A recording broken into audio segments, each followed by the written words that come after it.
Okay. ఢిల్లీలో ఒకసారి దీని మీదే ఇంటర్నేషనల్ రౌండ్ టేబుల్ కాన్ఫరెన్స్ జరిగింది. లిటరల్లీ ఆ యూరోపియన్స్ కళ్ళనీళ్ళు పెట్టుకున్నారు. అది కొనడానికి అయ్యే ఖర్చు, దాని మెయింటెనెన్స్ కావటానికి, ఇవన్నీ లెక్కేసుకుంటే మనం పెద్దలు చేసింది జీరో మెయింటెనెన్స్. బయట నుంచి లోనకి ఏమి తీసుకురాకుండా చేశారు. అసలు ఎంత గొప్ప శాస్త్రజ్ఞులు అంటే మన పెద్దలు, అంత శాస్త్రజ్ఞులు. ఈనాడు మనం ఈ దుస్థితికి రావడానికి కారణం మన తాతగారి వ్యవసాయం కానీ, మన తండ్రి గారి వ్యవసాయం కానీ, వాళ్ళు చెప్పిన పందాలో నడవకోకుండా ఈ స్టేజ్ షోలు దగ్గర కానీ, ఈ యూట్యూబ్లో చూసి కానీ చేసే వ్యవసాయాల వల్లనే మనం పాడైపోయాం. మంచిది కాదంటారు ఇవన్నీ? డెఫినెట్లీ. ఓకే. మన పెద్దలందరూ కూడా మనకి ఏ వాతావరణంలో ఏది పండుతుంది దాన్నే పండించారు తప్పించి అమెరికా నుంచి తీసుకొచ్చిన మొక్కలు ఇక్కడ పెట్టడం, లేదా దుబాయ్ నుంచి తీసుకొచ్చిన వాటిని ఇట్లా పెట్టడం, ఆ విధంగా ఎక్కడ చేయలేదు. సో అందుకని వాళ్ళు ఎక్కడ పాడైపోలేదు. సో ఈ మీరు అంటున్నట్టు ఈ పశు సంపద బయోలాజికల్ కండిషన్ గురించి చెప్తానంటున్నారు. సో ఏంటండి బయోలాజికల్ కండిషన్? ఇప్పుడు పశువులు అందరూ మేపుతారు, పెంచుతారు.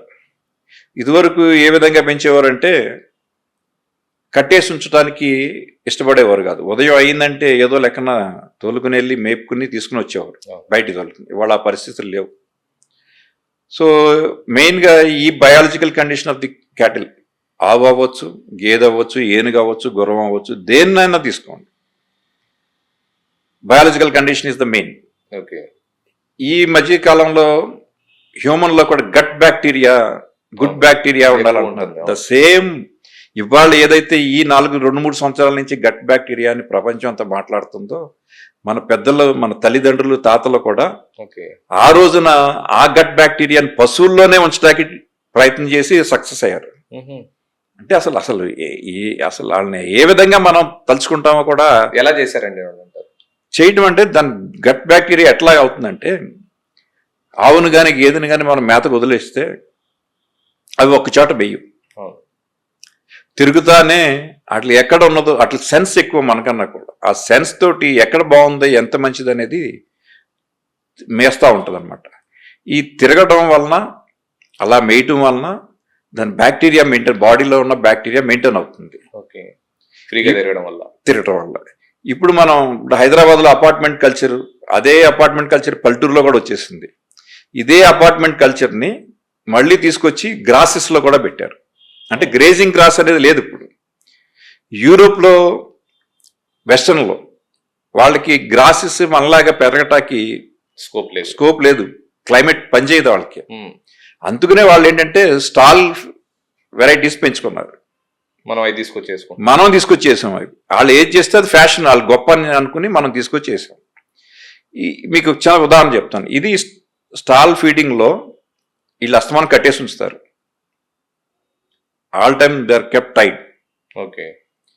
ఈ గ్రాస్ అనేది మనం ఒకసారి కట్ చేసిన తర్వాత మళ్ళీ 40 డేస్కో 50 డేస్కో 60 డేస్కో వస్తుంది. ఈ లోపల దాంట్లో సాలిగూడు కానీ ఏదో ఒకటి అట్లాంటివన్నీ డెవలప్ అవుతూ ఉంటాయి. అది తీసుకొచ్చి కట్ చేసి వేస్తే అది కూడా లోనికి వెళ్ళిన తర్వాత పారాసైట్స్ ఫామ్ అవుతాయి బాడీలో. ఓకే. కొత్త జబ్బులు వస్తున్నాయి. పారాసైట్స్ ఫామ్ అవుతాయి, అవి రక్తం పీల్చేస్తూ ఉంటుంది. పారాసైట్స్కి ఖచ్చితంగా ఐవర్మెక్టిన్ అనే ఇంజెక్షన్ చేయాలి. పారాసైట్స్ అనేది కొంచెం ఇంత సైజు కనపడుతుంది మనకి, అంత సైజులో ఉంటుంది. బ్యాక్టీరియా అనేది మనకి కనపడదు, సూక్ష్మం, చాలా సూక్ష్మమైనటువంటిది. ఈ పారాసైటే దానికి చనిపోతే ఇంకా బ్యాక్టీరియా ఇంకా ఎక్కడ ఉంటుంది బాడీలో. ఓకే. అది కూడా సమూలంగా మనం దీన్ని చంపాలనుకుని పోయి మనకు ఖచ్చితంగా చేయాలి. ఏది బెటర్ మనకు, ఆవు కానీ ఏది కానీ బతకాలంటే చేయాల్సిందే. ఓకే. ఇది దాన్ని బ్యాక్టీరియాని కూడా చంపేస్తుంది. అదే కాదు, ఇంకా మీకు ఇక్కడ అసలు డిస్ట్రక్షన్ గురించి మీకు చెప్పాలి. ఏదైతే మనం ఐవర్మెక్టిన్ ఈ రోజున చేసామో ఇట్ లాక్స్ ఫర్ 6 months. 6 నెలల పాటు అది పనిచేస్తూ ఉంటుంది ఆ బాడీలో. ఈ 6 నెలలు పారాసైట్స్ కానీ ఈ సూక్ష్మజీవులు కానీ బాడీలో ఉండవు అసలు. ఇదే కాకుండా ఇది ఎక్కడైతే పేడేసిందో 1 meter డయాలో అక్కడ భూమిలో ఉంటే, if bacteria is present in the soil, అది కూడా చచ్చిపోద్ది. ఓకే. ఇది ఎక్కడైతే మూత్రం పోసిందో ద సేమ్ ఒక డయామీటర్లో అక్కడ బ్యాక్టీరియా ఉంటే గనక అసలు ఉండే అవకాశం లేదు, ఉంటే గనక అది కూడా చచ్చిపోతుంది.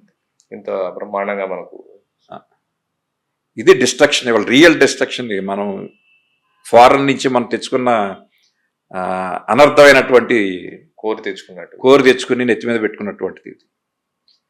ఎవరైతే ఇప్పుడు వ్యవసాయానికి కొత్తగా వస్తున్నారో వాళ్ళందరూ ఫస్ట్ ముందుగా తెలుసుకోవాల్సింది ఇవి తెలుసుకుంటేనే నెక్స్ట్ మన సాయిల్ బాగుపడుతుంది. Okay, multiplication of microbes. Okay.